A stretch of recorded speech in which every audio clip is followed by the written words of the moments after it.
বিসমিল্লাহির রহমানির রহিম। আজকে হচ্ছে আমাদের মডিউল 3 এর 6 নম্বর ক্লাস। মডিউল 3 এর 6 নম্বর ক্লাসে আমরা আজকে শিখব হচ্ছে স্যালারি শিট তৈরি করা, ওভারটাইম শিট তৈরি করা এবং সাবটোটাল বের করা। আমাদের 6 নম্বর ক্লাসটা আজকে খুবই গুরুত্বপূর্ণ হতে চলছে, সেজন্য সবাই একটু খেয়াল করবেন, ঠিক আছে? আচ্ছা, এই হোক, প্রথমে আমরা শুরু করছি হচ্ছে মডিউল 3 এর 6 নম্বর ক্লাসে। প্রথমে স্যালারি শিট তৈরি করা, how to calculate salary sheet, কীভাবে স্যালারি শিট তৈরি করব। আচ্ছা, স্যালারি শিট তৈরি করার জন্য প্রথমে এর first type the following data. প্রথমে আমরা এই ডাটাটাকে টাইপ করতে বলছে, এই ডাটাটা আমি টাইপ করে রাখছি, আপনারা এটাকে প্রথমে টাইপ করবেন, তারপরে বাকি কাজগুলো করবেন। আচ্ছা, এখানে আমি যে ডাটাটা রাখছি এটা জাস্ট খালি একটা উদাহরণস্বরূপ আপনাদেরকে বোঝানোর জন্য রাখা হয়েছে, ঠিক আছে? যখন আপনারা কাজ করবেন তখন সেই হিসেবে আপনারা জাস্ট এইখানে সেই ডাটাগুলো দিবেন, জাস্ট এখানে সেই ফর্মুলা অনুযায়ী আপনারা ফর্মুলা ব্যবহার করবেন। আচ্ছা, প্রথমে আমরা চলে যাব হচ্ছে আপনার মাইক্রোসফট এক্সেলে। মাইক্রোসফট এক্সেল আমি আগে থেকে একটা শিট তৈরি করে রাখছি এখানে। এই যে ক্লাস 6 সেভিটি আজকে যে কয়েকটা বিষয় শিখবো এগুলো সবই এখানে টাইপ করা আছে আমার। আচ্ছা, প্রথম শিটে হচ্ছে আপনার স্যালারি শিট, ঠিক আছে? প্রথমটাই হচ্ছে আপনার স্যালারি শিট। স্যালারি শিটে কী বলছে সেটাকে আমরা একটু দেখি। At first type the following data, ধরুন আমরা এটা টাইপ করলাম, তারপর হচ্ছে কন্ডিশন। কন্ডিশন কি? কন্ডিশন হচ্ছে আপনি মনে করেন একটা কোম্পানিতে জব করেন, সেক্ষেত্রে আপনার একটা কোম্পানির বেসিক একটা স্যালারি আছে এবং তারপর হচ্ছে তারা আপনাকে কিছু ফ্যাসিলিটি দিবে। তার মধ্যে একটা হতে পারে আপনার ঘর ভাড়া বাবদ তারা কিছু টাকা বহন করবে, মেডিকেল খরচ বহন করবে, আপনার প্রভিডেন্ট ফান্ডের কিছু টাকা তারা বহন করবে। তারপর আপনার এগুলো সব মিলে আপনাকে বের করতে হবে যে আপনার টোটাল কত টাকা আপনার স্যালারি। তারপরে এই স্যালারির উপরে আপনার আবার একটা ইনকামের উপরে একটা কি ট্যাক্স থাকে, ঠিক আছে? ইনকামের উপরে একটা ট্যাক্স থাকতে পারে, সেই ট্যাক্সের টাকা কত দিতে হবে, ঠিক আছে? কয় পার্সেন্ট দিতে হবে সেটার একটা হিসাব, এটা বের করতে হবে। তারপর মনে করেন যে আপনার নেট স্যালারি আপনার কত টাকা আপনি পাবেন মাস শেষে, সেটাই। আচ্ছা, কন্ডিশনে কী দেওয়া আছে সেটা একটু দেখি। কন্ডিশন হচ্ছে আপনার এই সিরেন্ট বলতে হোম রেন্টের ক্ষেত্রে তারা আপনার অফিস বহন করবে হচ্ছে আপনার বেসিকের 25%, ঠিক আছে? আপনার বেসিক বেতন যত তার 25% অফিস বহন করবে ঘর ভাড়া। মেডিকেল খরচ বহন করবে তারা 15%, প্রভিডেন্ট ফান্ডের টাকা বহন করবে 5%। আচ্ছা, তারপর হচ্ছে সব মিলে একটা স্যালারিটা আমরা কী করব, এখানে টোটালটা বের করব। তারপর হচ্ছে ইনকাম ট্যাক্স হচ্ছে আপনাকে প্রতি মাসে আপনার যে ইনকাম, সেই ইনকামের উপরে আপনাকে 2% ট্যাক্স দিতে হবে ধরেন, ঠিক আছে? 2%, এখানে 2% দিচ্ছে, এখানে বেশিও থাকতে পারে, সেটা আপনার তখন ওইভাবে সাজা নেবেন। এখানে সাধারণত আপনি এমনি নর্মালি আপনার উদাহরণস্বরূপ বুঝে না, এখানে 2% ট্যাক্স দিতে হবে। তারপর হচ্ছে আমরা নেট স্যালারিটা ক্যালকুলেট করে বের করব, ঠিক আছে? ফর্মুলাগুলো কীভাবে সাজাবো এখানে ফর্মুলাগুলো দেওয়া আছে, যেহেতু ফর্মুলাগুলো আমার মুখস্থ আছে, আমার জানা আছে, এগুলো আমার প্রয়োজন, এগুলো আমি আপনার এখান থেকে দেখে নেবেন ফর্মুলাগুলো। আচ্ছা, প্রথমে আসি হচ্ছে আপনার প্রথমে আমরা কি করব, এই চিহ্নটা বের করব। আচ্ছা, মনে করেন আমি একটা অফিসে জব করি, আমাদের অফিসে এমপ্লয়ি আছে প্রায় 6 থেকে 7 জনের মতো, ঠিক আছে? তাদের নাম আমরা এখানে একটা লিস্ট তৈরি করছি এবং তাদের স্যালারিটা আমরা হিসাব করব। এখানে মনে করেন প্রথমে ধরেন এখানে দিলাম হচ্ছে নাজমুল ইসলাম, তারপর আছে সাইফুল ইসলাম, তারপর হচ্ছে মাহফুজা, রাহিম, তাওহিদ, সাদিয়া, সামিরা, ঠিক আছে? এরকম কয়েকজন এমপ্লয়ি আমাদের একটা কোম্পানিতে আছে। তাদের বেতন কত? তাদের বেসিক স্যালারি হচ্ছে এই যে বেসিক স্যালারি হচ্ছে মনে করেন এখানে বেতন হচ্ছে 18,000 টাকা, নাজমুলের 18,000 টাকা, সাইফুলের হচ্ছে 15,000 টাকা, মাহফুজার হচ্ছে 10,000 টাকা, রাহিমের হচ্ছে 9,500 টাকা, ঠিক আছে? এইভাবে সবারই একটা বেসিক বেতন এখানে ধরা আছে। এখন আমরা এই বেসিক বেতন অনুযায়ী আমরা কি করব, এখানে একটা ঘর ভাড়া বের করব। কোম্পানি তার বেসিক বেতন অনুযায়ী 25% ঘর ভাড়া বহন করবে। এখন তাহলে 25% কত টাকা সেটা আমরা বের করব। কিভাবে বের করব সেটার জন্য প্রথমে আমরা কি করব, এই ঘরে ক্লিক করব, তারপর হচ্ছে কিবোর্ড থেকে ইকুয়াল প্রেস করব। এই যে সমান সমান যেটা, এটাকে বলা হচ্ছে ইকুয়াল চাপার পর হচ্ছে এই যে এই ঘরটাকে বেসিক স্যালারির যে ঘরটা আছে এটা হচ্ছে আপনার বি কলামের 2 নম্বর রো, তার মানে হচ্ছে এই সেলটা হচ্ছে B2 সিলেক্ট করব, ঠিক আছে? সিলেক্ট করার পর B2 ইন্টু, ঠিক আছে? B2 ইন্টু কত পার্সেন্ট? 25%। তাহলে কি করব, এখানে কি হলো, ঘর ভাড়া বাবদ বেসিক অনুযায়ী, বেসিক এই B2 মানে হচ্ছে বেসিক বেতন অনুযায়ী, এই যেটা ইনটু মানে হচ্ছে আপনার অনুযায়ী, ধরেন বেসিক বেতন অনুযায়ী 25%, ঠিক আছে। তাহলে কি হলো, equal B2 into 25% equal basic salary into 25%, কত আসে। তারপর কি করব, ইন্টার প্রেস করব, টাইপ করা শেষ পরে ইন্টার প্রেস করব। তাহলে কত আসলো, 4500 টাকা, ঠিক আছে। আমার বেতন হচ্ছে ধরেন 18,000 টাকা, কোম্পানি আমার ঘর ভাড়া বাবদ বহন করবে আরও 4500 টাকা, ঠিক আছে। তারা ঘর ভাড়া বাবদ এটা দিবে।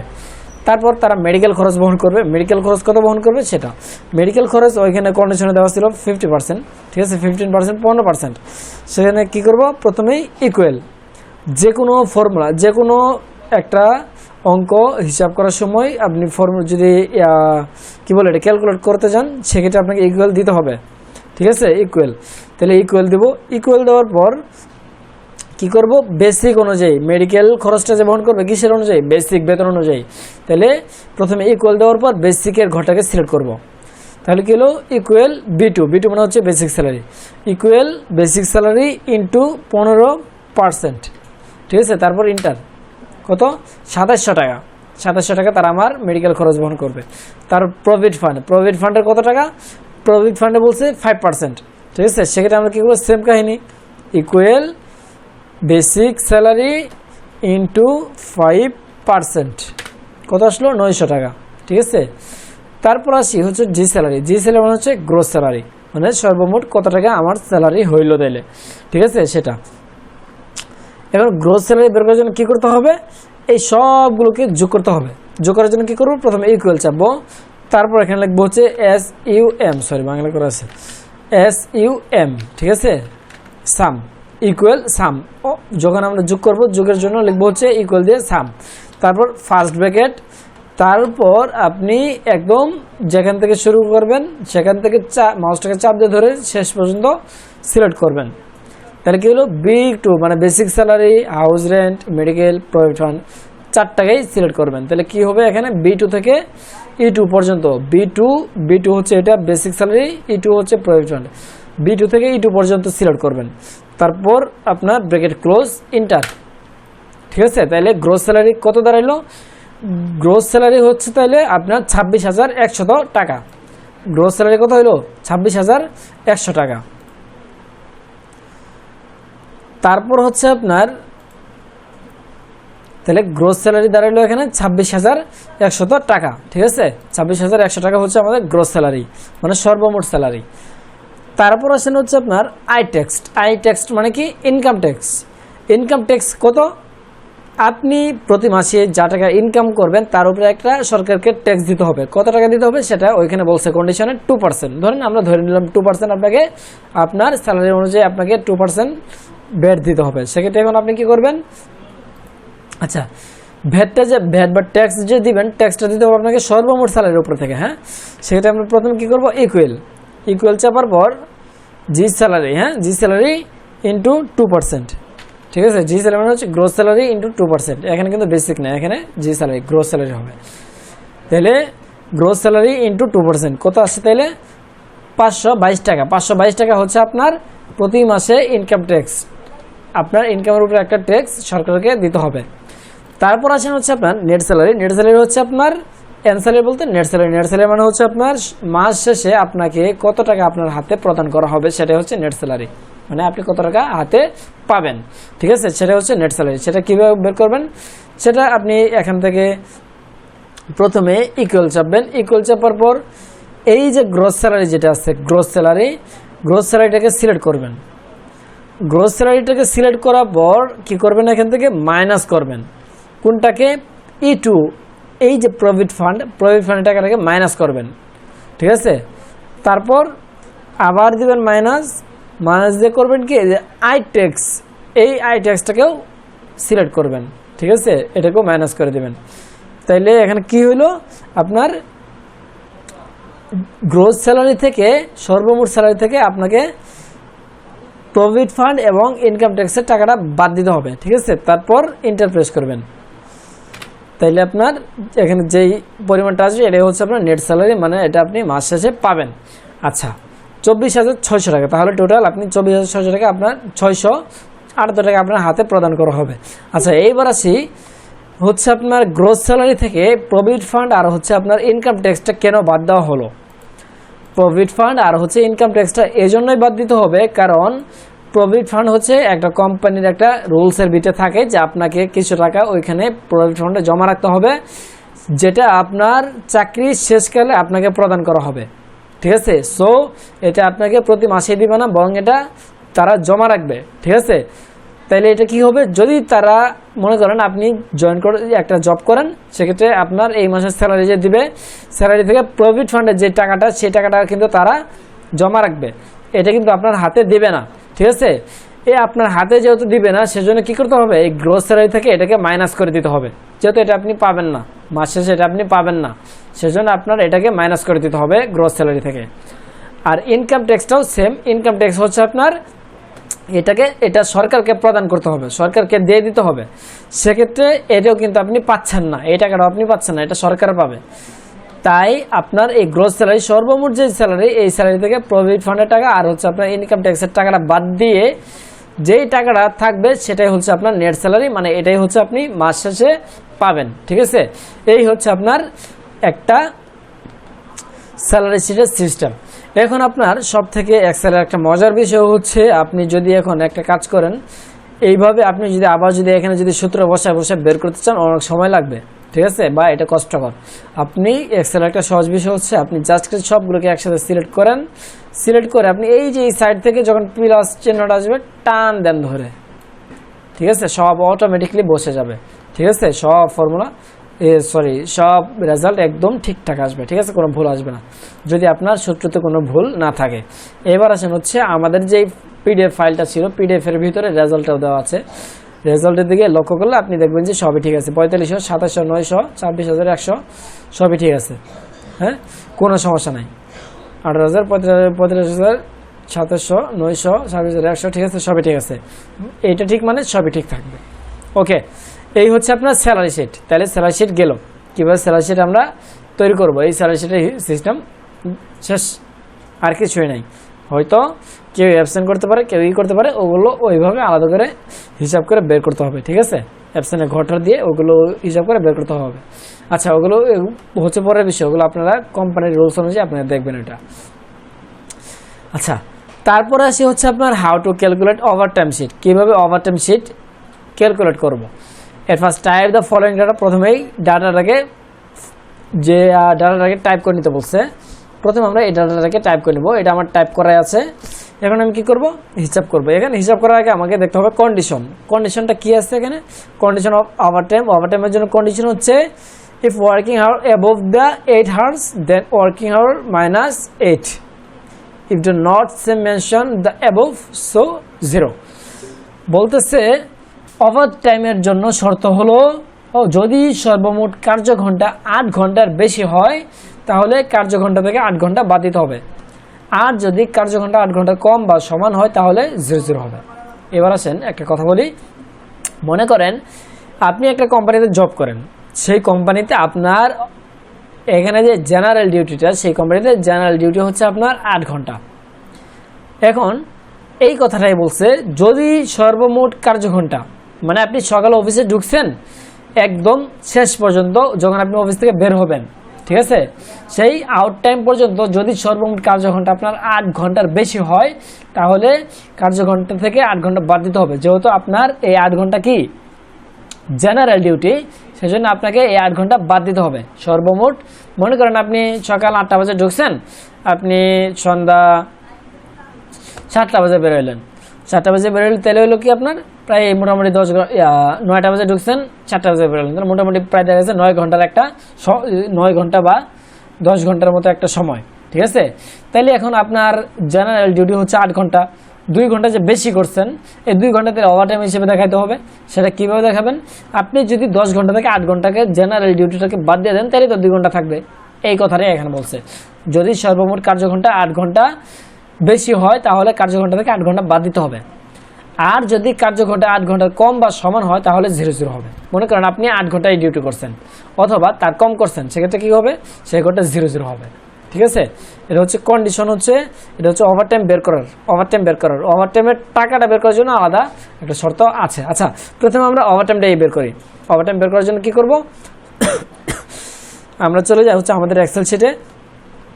আচ্ছা, এই হচ্ছে আমাদের এক্সেল শিট, এটার ভিতরে হচ্ছে আপনার ওভারটাইমের হিসাবটা। মনে করেন আমাদের অফিসে এই কয়জন এমপ্লয়ি আছে, এখন এদের মধ্যে থেকে মনে করেন নাজমুল ডিউটি করছে 8 ঘন্টা, আবু রাহিন ডিউটি করছে 11 ঘন্টা, ইব্রাহিম ডিউটি করছে 7 ঘন্টা, আফিফা ডিউটি করছে 13 ঘন্টা, সফিউল্লাহ ডিউটি করছে 9 ঘন্টা, রাকিবুল ডিউটি করছে 15 ঘন্টা। হ্যাঁ, এখানে সবাই মোটামুটি, আচ্ছা মনে করেন আমাদের জেনারেল ডিউটি হচ্ছে 8 ঘন্টা, এখন অনেকেই 8 ঘন্টারও বেশি কাজ করছে। ঠিক আছে, এখন তাহলে কয় ঘন্টা তাহলে তারা বেশি করলো, কয় ঘন্টা ওভারটাইম করলো, সেটা আমরা বের করবো। সেটার জন্য প্রথমেই ওভারটাইমে ঘরে কারসারটা রাখবো। ঠিক আছে, কারসার রাখার পর কী করবো, ইকুয়াল চাপবো। ইকুয়াল চাপার পর কী করবো, এই যে ওভারটাইমের ঘর যেটা working hour, total working hour যেটা, এটাতে ক্লিক করব। কারণ এই ওয়ার্কিং আওয়ার থেকে আমাদেরকে কার্যঘণ্টা থেকে মাইনাস করতে হবে কয় ঘন্টা, 8 ঘন্টা। তারপর ইন্টার, যেহেতু এখানে 8 ঘন্টায় সে ডিউটি করছে তাই এখানে 0। ঠিক আছে, যদি কার্যঘণ্টা 8 ঘন্টার বেশি হয় তাহলে 0 হবে, আর যদি কার্যঘণ্টা 8 ঘন্টার বেশি হয়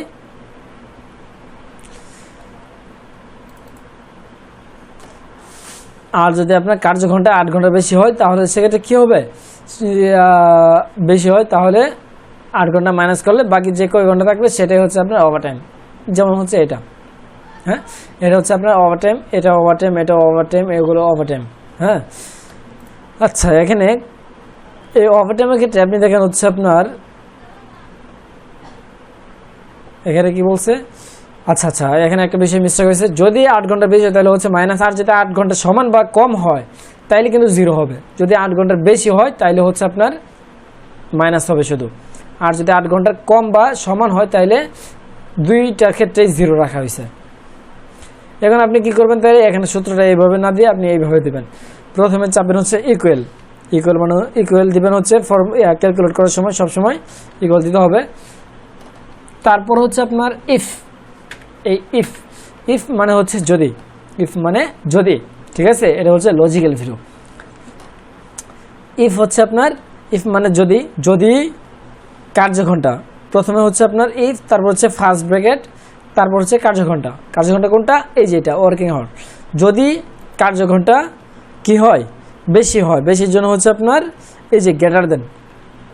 ঠিক আছে, গ্রেটার দেন মানে হচ্ছে বেশি, যদি কার্যঘণ্টা বেশি হয় কত, 8 ঘন্টার। ঠিক আছে, তাহলে কি হবে, কার্যঘণ্টা -8। ঠিক আছে, এই হচ্ছে একটা। যদি কার্যঘণ্টা 8 ঘন্টার বেশি হয় তাহলে কার্যঘণ্টা -8। দেখেন এখানে এইভাবে লেখা আছে, যদি কার্যঘণ্টা 8 ঘন্টার বেশি হয় তাহলে কার্যঘণ্টা -8, আর যদি এমনটা না হয় তাহলে 0। সেক্ষেত্রে আমরা কি করব, আর যদি এমনটা না হয় তাহলে 0, এখানে জাস্ট খালি 0 দিয়ে দেবো। আর যদি এমনটা কমা দিয়ে, এই কমা বলতে আর যদি এমনটা না হয় তাহলে 0, তারপর ব্র্যাকেট ক্লোজ, এন্টার। এইবার দেখেন এখানে একটা টার্ম দেই। এবার দেখেন, এবার কি হলো, সে 8 ঘন্টা ডিউটি করছে, তার মানে সে 8 ঘন্টার বেশি করে নাই, 8 ঘন্টাই করছে। যদি 8 ঘন্টার বেশি হয় তাহলে 8 ঘন্টা থেকে মাইনাস হবে, যেহেতু সে 8 ঘন্টাই করছে তাহলে আর এখানে কোনো মাইনাস হওয়ার কোনো অপশন নাই, তাহলে আসবে কি 0, এখানে 0 আসছে। যদি 8 ঘন্টার বেশি হয় তাহলে 8 ঘন্টা মাইনাস, তাহলে এখান থেকে 11 ঘন্টা সে ডিউটি করছে, 11 ঘন্টার মধ্যে থেকে তার 8 ঘন্টা বাদ দিলে থাকবে 3 ঘন্টা ওভারটাইম করছে। সে 7 ঘন্টা ডিউটি করছে, সে তো আর 8 ঘন্টার বেশি ডিউটি করে নাই, তাহলে তারটাও 0 আসছে, যেহেতু সে 1 ঘন্টা কম করছে, উল্টার এখানে -1 আসার কথা ছিল। ঠিক আছে, ধরেন আমরা এইভাবে দিলাম না, তার বেতন আমরা কাটবো না, এরকম থাক, সমস্যা নেই। আচ্ছা, তারপর হচ্ছে 13 ঘন্টা সে ডিউটি করছে, 5 ঘন্টা ওভারটাইম, তাহলে এগুলো হচ্ছে ওভারটাইম। তাহলে এগুলো হচ্ছে আপনার ওভারটাইম করছে, এখানে করছে একজনের 3 ঘন্টা, 5 ঘন্টা, 1 ঘন্টা, 7 ঘন্টা। এখন এই ওভারটাইম অনুযায়ী আমরা কি করবো, একটা তাদেরকে পেমেন্ট করতে হবে, ওভারটাইমের একটা টাকা তাদেরকে দিতে হবে। আচ্ছা, তাইলে আপনার কি করতে হবে, এই ওভারটাইমের টাকা তাদেরকে দিতে হবে। ঠিক আছে, এখন তাদেরকে ওভারটাইমের টাকা যে দিবেন, কয় টাকা করে দিবেন সেটার একটা বিষয়। এখন আছেন আপনার যে জেনারেল ডিউটির ক্ষেত্রে মনে করেন একজনের বেসিক বেতন হচ্ছে আপনার 10,000 টাকা, সেই অনুযায়ী একটা বেসিক বেতন অনুযায়ী একটা প্রতি ঘন্টার একটা হিসাব বের করা যায়। বাট আপনি যখন ওভারটাইমে টাকাটা দেবেন সেক্ষেত্রে কিন্তু আপনি ওই যে জেনারেল ডিউটির যে প্রতি ঘন্টায় যে টাকাটা তার থেকে কিছু পরিমাণে একটু বেশি দিতে হয়, ঠিক আছে, বা বেশি দেয় সাধারণত। এখন আসেন হচ্ছে আপনার তাইলে আপনার যদি বেশি দিতে হয় তাহলে কত করে দেওয়া যেতে পারে, এখানে আমাদের কন্ডিশনের বিটে সেই কথাটা লেখা আছে। ওভারটাইমের জন্য শর্তসমূহ। ওভারটাইমের জন্য যদি কার্যঘণ্টা ওভারটাইমের টাকা পেমেন্টের জন্য, হ্যাঁ, কন্ডিশন অফ পেমেন্টের কন্ডিশন, যদি কার্যঘণ্টা 8 ঘন্টার সমান বা তার কম হয় তাহলে প্রত্যেক ঘন্টার প্রতি 15 টাকা দিতে হবে। আর যদি কার্যঘণ্টা 8 ঘন্টা বেশি হয় তাহলে অতিরিক্ত প্রতি ঘন্টার জন্য 20 টাকা দিতে হবে। তাহলে অতিরিক্ত প্রতি ঘন্টার জন্য 20 টাকা দিতে হবে, এবং কি অতিরিক্ত টাকা প্রতি ঘন্টার জন্য 20 টাকা তো দিবেও, এবং আপনার যে জেনারেল ডিউটি আছে সেটাও 15 টাকা করে দিবে, ঠিক আছে। সেই অনুযায়ী আমরা ফর্মুলাটা এখানে সাজাবো। কীভাবে সাজাবো, এই যে এখানে লেখা আছে পেমেন্টের জন্য ফর্মুলা হচ্ছে যদি কার্যঘণ্টা বেশি হয় 0 ঘন্টার তাহলে প্রতি কার্যঘণ্টা প্রতি 20 টাকা, ঠিক আছে। যদি বেশি হয় 0 ঘন্টা তাহলে কার্যঘণ্টা প্রতি 20 টাকা প্লাস 8 হচ্ছে আপনার জেনারেল ডিউটি, তাহলে জেনারেল ডিউটি প্রতি 15 টাকা। আর যদি এমনটা যদি না হয় তাহলে শুধু ওভারটাইম, যদি যদি ওভারটাইম 0 ঘন্টা বেশি হয় তাহলে প্রতি ঘন্টার জন্য 20 টাকা এবং প্রতি 8 ঘন্টায় 15 টাকা করে দিতে হবে। আর যদি এমনটা যদি না হয় তাহলে প্রতি ঘন্টার জন্য কার্যঘণ্টার জন্য 15 টাকা করে দিতে হবে। এখন আমরা এখানে ফর্মুলা সাজাবো কীভাবে, এখানে প্রথমে ইকুয়াল দেব। ইকুয়াল দেওয়ার পর ওভারটাইমটাকে যদি ইফ, ঠিক আছে, ফার্স্ট ব্র্যাকেট, যদি এই ইফ মানে হচ্ছে যদি ওভারটাইম, ঠিক আছে, ডিউটি ওভারটাইম বেশি হয় কয় ঘন্টার, 0 ঘন্টার। 0 ঘন্টা বলতে কি 0 উপরে মানে 0 বেশি মানে 1 ঘন্টা হলেও তাকে টাকা দিতে হবে। যদি ওভারটাইম 0 ঘন্টার বেশি হয় তাহলে ওর জন্য একটা কমা, তাহলে ওভারটাইম প্রতি ঘন্টায় 20 টাকা, ঠিক আছে। ওভারটাইম প্রতি ঘন্টায় 20 টাকা, আবার এটার সাথে যোগ হবে জেনারেল যে ডিউটি 8 ঘন্টা আছে সেটা ইন্টু 15 টাকা, ঠিক আছে। জেনারেল ডিউটির জন্য প্রতি ঘন্টায় আপনাকে 15 টাকা করে দিবে, আর হচ্ছে ওভারটাইমের জন্য প্রতি ঘন্টায় আপনাকে 20 টাকা করে দিবে, সহজ বাংলা। যদি ওভারটাইম বেশি হয় 0 ঘন্টা তাহলে ওভারটাইম প্রতি ঘন্টায় 20 টাকা প্লাস 8 ঘন্টা 15 টাকা, ঠিক আছে। আর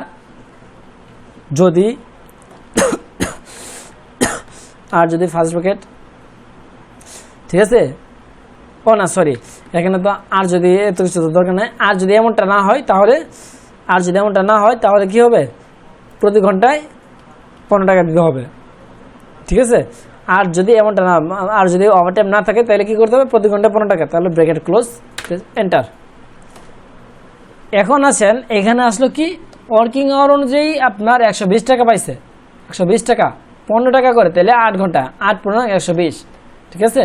120 টাকা সে এই জেনারেল ডিউটি যে 8 ঘন্টা, এই 8 ঘন্টার টাকা পাইছে 120 টাকা, ঠিক আছে। তাহলে প্রতি ঘন্টায় পড়লো কত, 15 টাকা করে, যেহেতু জেনারেল ডিউটি 15 টাকা করে। এবার আছেন এটাকে আমরা একটু টান দেই, এখানে দেখেন সে তার 8 ঘন্টা, তার যদি আমরা 8 ঘন্টা এখান থেকে যদি 11 থেকে 3 বাদ দেই, 3 ঘন্টা যদি ওভারটাইম, তাহলে 8 ঘন্টা এখানে থাকে। 8 ঘন্টায় প্রতি ঘন্টার জন্য 15 টাকা করে দিলে তাহলে 120 টাকা পায় সে। আর এই 3 ঘন্টার জন্য 20 টাকা করে দিছে, প্রতি ঘন্টায় 20 টাকা করে দিচ্ছে, তাহলে 3 ঘন্টায় 60 টাকা, আর হচ্ছে 8 ঘন্টার জন্য 120 টাকা, এই হলো 180 টাকা, ঠিক আছে। ওভারটাইমের জন্য ওভারটাইমের জন্য দিচ্ছে 20 টাকা করে, আর জেনারেল ডিউটির জন্য দিচ্ছে 15 টাকা করে প্রতি ঘন্টা। সেম কাহিনী এখানে সে যেহেতু 1 ঘন্টা কম করছে তাহলে কি 15 টাকা কম পাইছে, ঠিক আছে। এখানে বেশি পাইছে ওভারটাইমের টাকা সহ। আচ্ছা, এই ছিল হচ্ছে আপনার ওভারটাইমের হিসাব, হ্যাঁ। এটা গেল হচ্ছে আপনার ওভারটাইম। এইভাবে আপনি যে কোনো ওভারটাইমের টাকা বের করতে পারবেন। আচ্ছা, তারপর হচ্ছে আপনার আচ্ছা, ওভারটাইমটা এই যে রেজাল্টটা আপনি এটার সাথে মিলাইলেই দেখতে পারবেন যে ঠিক আছে কিনা বা ভুল হয়েছে কিনা। ফর্মুলাতে যদি আপনার একটা কমাও যদি ভুল হয় তাহলে কিন্তু রেজাল্ট আসবে না, সেজন্য সাবধান, খেয়াল রাখতে হবে, সতর্কতার সাথে করতে হবে, মনোযোগ দিয়ে করতে হবে।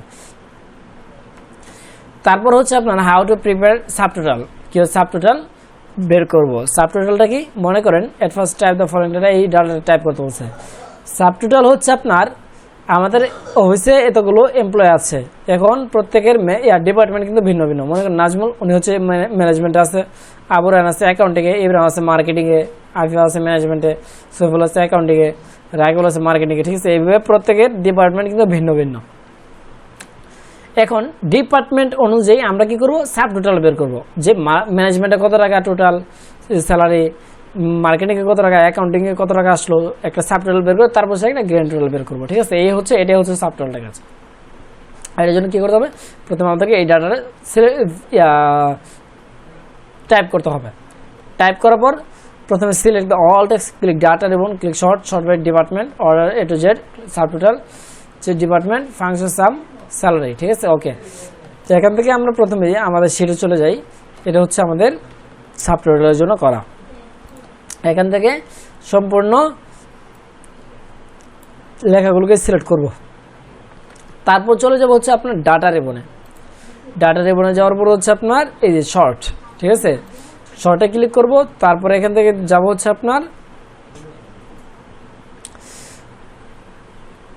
শর্ট, এই যে এখানে শর্ট বাই দিব হচ্ছে আপনার ডিপার্টমেন্ট। ধরেন ডিপার্টমেন্ট অনুযায়ী আমরা এটাকে শর্ট করব, সেজন্য ডিপার্টমেন্ট সিলেক্ট করব। স্টার্ট অন বিলো, এখানে হচ্ছে আপনার যা আছে তাই থাক, সমস্যা নাই। অর্ডারে এখানে দিবেন হচ্ছে আপনার এ টু জেড। ঠিক আছে, এ টু জেড থাক, সমস্যা নাই, যেহেতু ছোটো থেকে বড় আকারে সাজাবো আমরা, এ টু জেড। তারপর হচ্ছে ওকে। এখন দেখেন এখানে কি হলো, এখানে কিন্তু আপনার প্রত্যেকটা ডিপার্টমেন্ট আলাদা হয়ে গেল। যেমন আপনার অ্যাকাউন্টিং আগে আসছে, পরে ম্যানেজমেন্ট আসছে, পরে মার্কেটিং আসছে। ঠিক আছে, আপনার প্রত্যেকটা ডিপার্টমেন্ট আলাদা আলাদা হয়ে গেল, আগে কিন্তু এরকম ছিল না। তারপর আপনার এগুলো সবগুলো কিন্তু এখানে আপনার ডিপার্টমেন্ট অনুযায়ী আলাদা আলাদা হয়ে চলে আসছে। ঠিক আছে, তারপর আমরা কি করব, এখানে আবার এটাকে সিলেক্ট করে আমরা হচ্ছে আপনার ডাটা রিবনে ক্লিক করে এখান থেকে সাব টোটালে ক্লিক করব। সাব টোটালে ক্লিক করার জন্য আমরা কি করব, এখানে সাব টোটালটা এখানে আলাদা করে দেওয়া হয় নাই। আপনি সাব টোটালে ক্লিক করার জন্য এই যে আউটলাইনে ক্লিক করবেন, তারপর এখান থেকে সাব টোটাল। ঠিক আছে, সাব টোটালে ক্লিক করলে তারপর এখানে স্যালারিটাকে সাব টোটাল করবেন। এখানে স্যালারি থাকবে, এমপ্লয়ি আইডি এখানে চেঞ্জ ইন, এখানে থাকবে হচ্ছে আপনার ডিপার্টমেন্ট। ঠিক আছে, ডিপার্টমেন্ট, তারপর হচ্ছে এখানে দেবেন হচ্ছে সাম, তারপর এখানে দেবেন স্যালারি, সব ঠিক থাকবে। ওকে। এবার আসছেন, দেখেন এখানে কি আসলো, employee ID, employee name, department অ্যাকাউন্টিংয়ে 3 জন আছে, 3 জনেরটা আলাদাভাবে আসছে, এখানে তাদের একটা সাব টোটাল আসছে। ঠিক আছে, অ্যাকাউন্টিং টোটাল, ম্যানেজমেন্টের টোটাল, মার্কেটিং টোটাল, তারপর হচ্ছে গ্র্যান্ড টোটাল। ঠিক আছে, এই হচ্ছে আপনার সাব টোটালের কাজ। তাহলে মোটামুটি ছিল আজকে এতটুকুই। ঠিক আছে, আজকের ক্লাস এতটুকুই, আজকের বেশি কিছু না। তবে আজকে যে ক্লাসগুলো দেখাইলাম অনেকটাই গুরুত্বপূর্ণ। ঠিক আছে, এগুলো সবাই একটু ভালোভাবে প্র্যাকটিস করবেন, বেশি প্র্যাকটিস করবেন, কারণ হচ্ছে এই সূত্রগুলো ধরেই কিন্তু আপনাকে সামনে আগাইতে হবে। সামনে আরও যে সমস্ত সূত্রগুলো আপনাকে ব্যবহার করবেন, এই সূত্রগুলোর অধীনে কিন্তু আপনার এগুলো কিন্তু এদিক সেদিক করে কিন্তু করতে হবে, সেজন্য এগুলো একটু বেশি প্র্যাকটিস করবেন। ওকে, ঠিক আছে, তাইলে আজকে এতটুকু। আল্লাহ হাফেজ, সবাই ভালো থাকবেন, সুস্থ থাকবেন, আর আগামীকালকের ক্লাসে সবাই দ্রুত যুক্ত হয়ে যাবেন।